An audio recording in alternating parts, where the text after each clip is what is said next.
So, it's been a while, again, since I made a video, but I have had a hugely successful reading month. Like, crazy successful, like, you wouldn't believe. I am excited to tell you what I read. Some really good books. Some books that were less super good, but I wanted to tell you about them. And then I wanted my next book to be a TBR tour update, because I do those every year, and big progress was made. Very exciting times. Stick around for that. But first, let me tell you the books I read. We're gonna start on a less than positive note and start with the books that I did not enjoy, and so I brought them to the secondhand bookstore.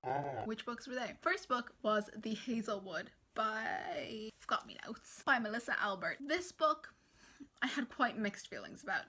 On the one hand, once it got going, it was so good.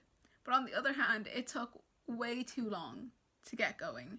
I didn't love the tone of the story, and the whole time I was reading it I was like, I should be liking this, but I'm not. Basically, it is about a girl who has been on the move her whole life with her mother, and they've settled down in a new place, and things from the girl's grandmother's storybook that she wrote, there starts to be similarities. For that being the premise of the story, that didn't get started for like 150 to 200 pages in, and it's a short book, so I had no patience for that. I was a little bored, I'll be honest. I was bored, and I really enjoyed the ending, not so much the middle or the beginning, but the ending I thought was good. But I didn't enjoy the book overall, and the tone of it, it's one of those ones I just didn't like.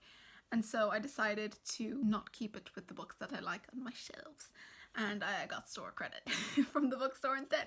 The next book I brought to the secondhand bookstore was The House of Mount Fathom by Nigel McDowell.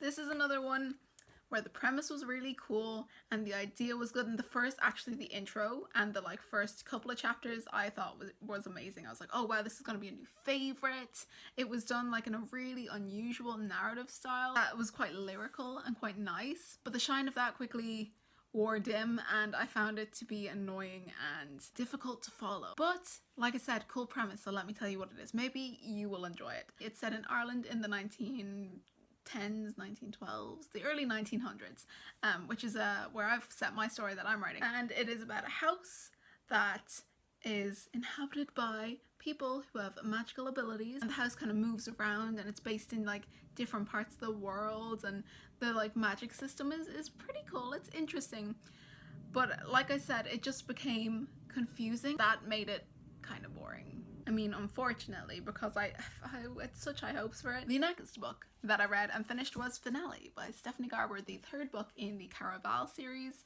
and I liked this book. I liked it enough to keep the series, but I feel like with this series, the first book I was like, second book I was like, whoa, and the third book I was like, this book was, it was alright. You know, it wasn't the worst in the series, and it wasn't the best in the series. I'm going to tell you what the first book is about, because this third book in the series, and once you know that I thought it was okay, it's kind of what I can tell you without spoilers. But Caraval, the first book in this series, is about a magical carnival type thing, and you interact with it. You have to be invited. It's very exclusive, and you're never sure if it's all just like an act or if it's actually real and stuff is actually happening and it's actually dangerous. You're never sure. Concept, really cool. Execution is okay. Really good second book. For some reason the second book blew me away, but the first and third were just okay. The next books I'm gonna talk about are a trilogy, and these are ones that surprised me by how good they were. I listened to these as audiobooks, but also read them. I'd read a chapter, listen to a chapter. I went for a lot of walks, so I just listened to it, and then I'd come home and I'd read some more. And they are the Kane Chronicles by Rick Riordan, and you've probably heard of them: The Red Pyramid, The Throne of Fire, and The Serpent's Shadow.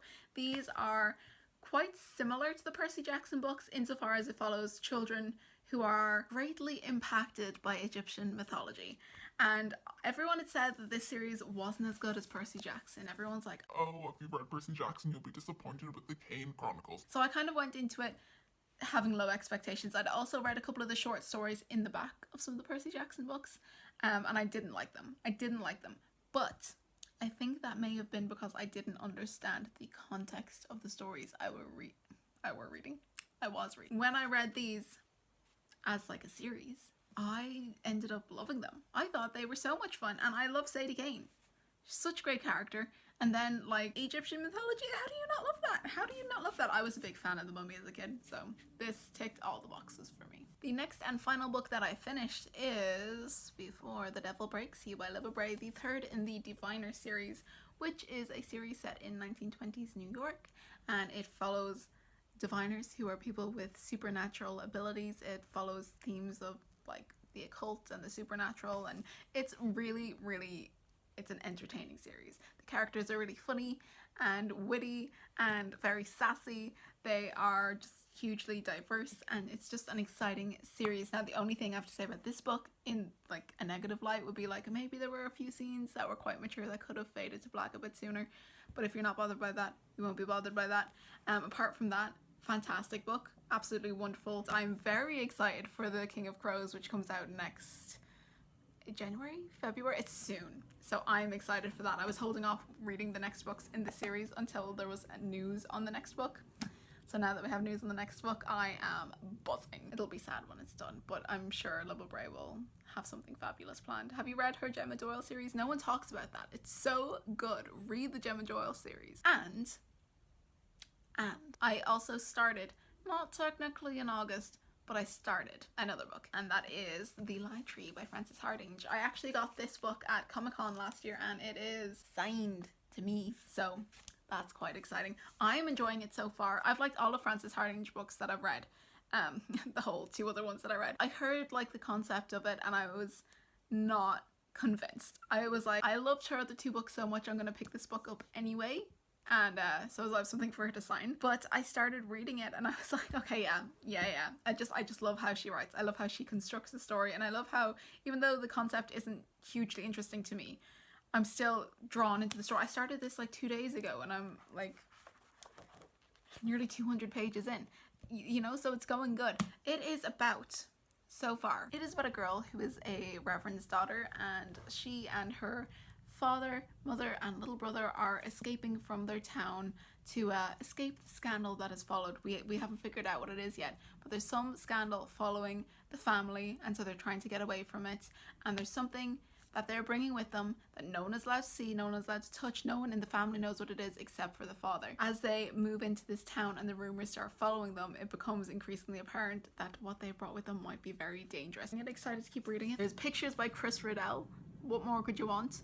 Except for maybe pictures by Tony Lizzie. So that is my reading month in August. Like I said, quite successful. I had 2, 3, 4, 5, 6, 7 books completely finished. Audiobooks helped a lot with that.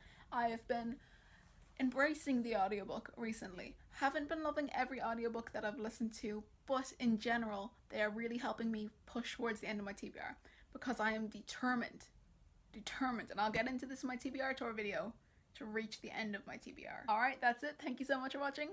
Bye.